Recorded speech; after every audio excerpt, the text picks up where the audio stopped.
All right, sorry for the background noise. I've got the heat going in here, which gets kind of loud. But I wanted to talk about something else that I found alarming today. I haven't seen it happen as much in the Canadian political structure yet as I have in the American political structure. But the newest thing going around is you get celebrities tweeting things like, I'll quote George Takei here for a second. Will you join me in pledging not to speak negatively about any of our candidates? We don't know who the nominee will be, but they need to be as strong as they can going into the election against Trump. That's a problem.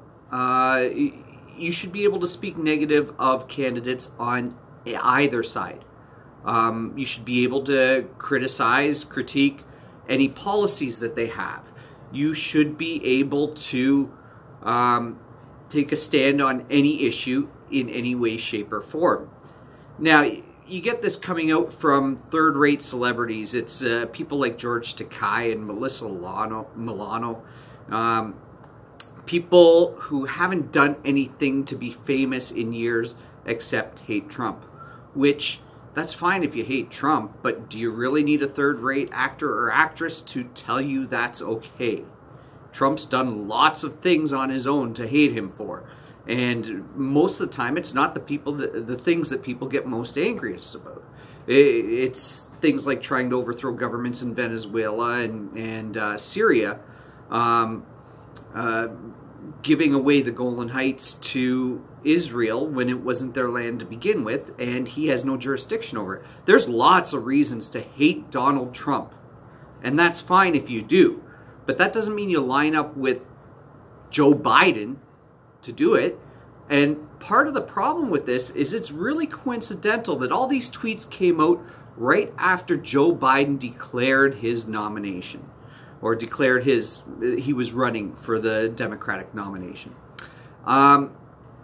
Because there is lots to not like about Joe Biden, whether it's how he creepily fondles and gropes children and other people's wives, even in front of the camera all the time, to how his son profiteered after the U.S. government helped overthrow the government of the Ukraine.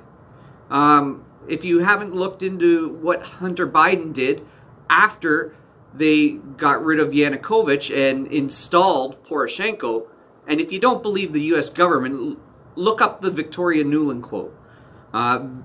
The U.S. State Department pretty much dictated who the government of the Ukraine was going to be, and had been pushing for the Ukraine to be part of NATO, which is part of the baiting the Russians that they've been doing that resulted in the annexation of Crimea.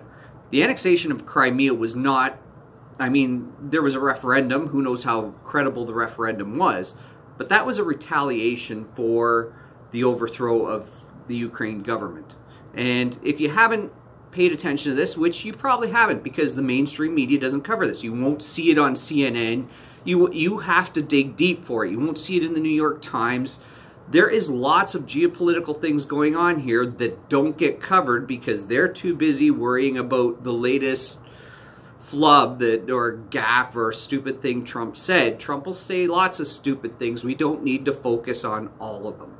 Okay? So, this pledge not to speak ill of any of them is just another way of saying we're going to put in another corporate lapdog.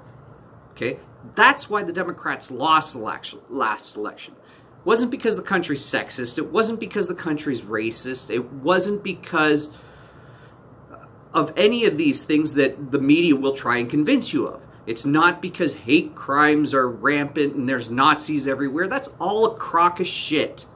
Okay? There were a lot of people that had no hope.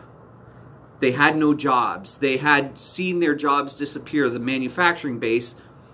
Trump played to them. Did he lie? Of course he did.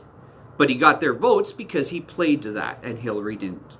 And that's why she lost, because Hillary was too busy courting the banks and the tech giants and stuff like that. And most of middle America can't relate to those people. don't care. They feel like those people don't care about them, so they don't care about those people, and they hate them trying to run everything. Joe Biden is just another one of those people. I grew up in the 80s when I liked punk rock, and punk rock was, you fought against censorship, and everybody's equal, and everybody's the same, and you let everybody kind of do their own thing, and you don't worry about trying to control what anybody else does. This tweet and this pledge that some of these Democrats are taking to not criticize any of the Democratic candidates is just another extension of what the left has devolved into, which is unfortunate. I wish there was really progressive leftists taking charge. But instead, what you're getting is these corporate cutouts that pretend to be liberal. Justin Trudeau is a perfect example. I mean, he's liberal, except he bought the F-35s, and he's liberal, except he bought a pipeline, and he's liberal, except he doesn't do anything liberal except cater to corporations. So you're left with all these cookie-cutter corporatists that are posing as leftists, and people fall for it. Why? Because they hate Trump. So, do something about it. Do something good. Hold the Democratic candidates to a higher standard. Look for people who have principles instead of people who have politics.